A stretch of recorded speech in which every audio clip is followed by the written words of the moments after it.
Happening now, more construction and more lanes getting closed at Paseo and I-25, and that means you probably need even more time to drive through there this morning. Oh yeah, that is for sure. Paseo del Norte, the I-25 interchange construction project continues into its second week with some new changes. Samantha McDonald is live with details. So Sam, the road work there is expanding today? Yes, that's right, Elizabeth. Drivers need to think ahead because starting today there will be more lane closures.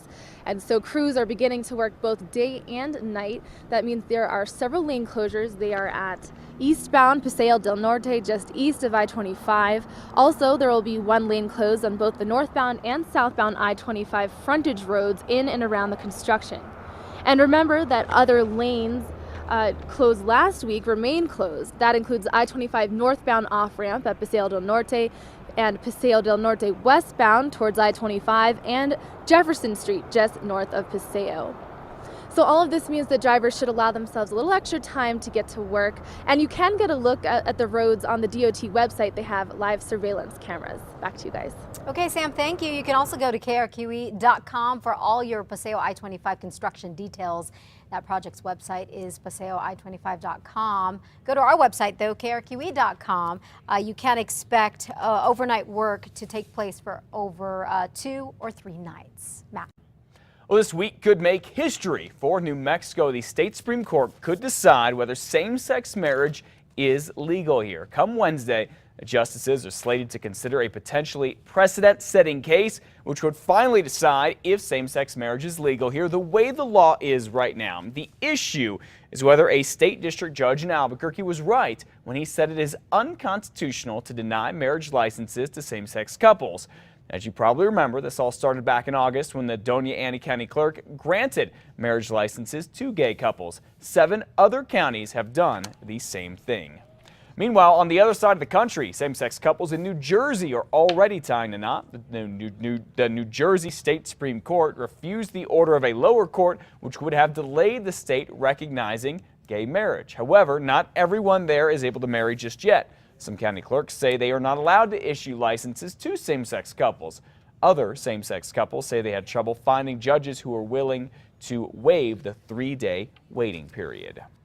At 5:34, President Obama is talking Obamacare today, particularly all the problems that people have been plagued with when they sign up for the insurance through the Affordable Care Act.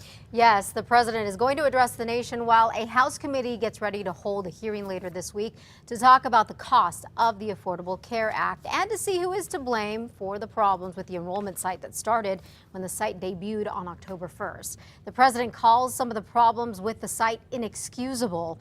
An administration official tells CBS News that they are bringing in more help from technical experts inside and outside the government to fix the glitches.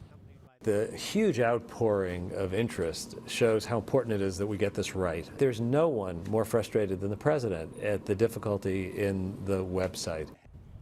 The White House says 500,000 people have filled out applications on the site, but the administration hasn't said how many people were actually able to enroll. Years after a low-income housing project in northern New Mexico collapsed, leaving dozens of unfinished homes behind, the project is now dealing with a possible firebug. Several vacant homes have recently burned down in Shiprock. Witnesses believe someone set the fires. One of the witnesses says that the first fire was Thursday night, leaving smoking piles behind. You know, not even about 5 minutes, you see the smoke coming from those 2 houses that were burning. Last month, the project developer was convicted in federal court for embezzling money meant for the homes. Right now, crews are in the surveying phase before demolishing and rebuilding the burned out homes.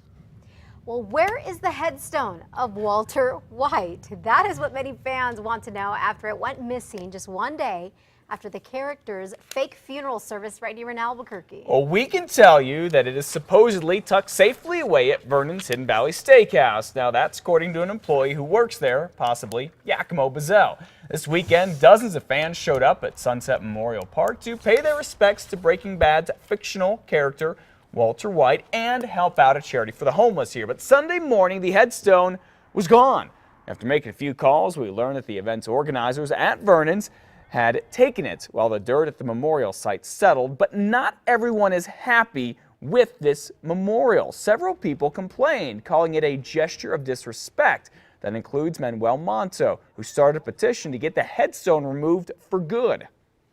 I believe if we all come together and show how disrespected we feel, we are going to get this removed. And I will not give up, and the other families that are involved are not going to give up.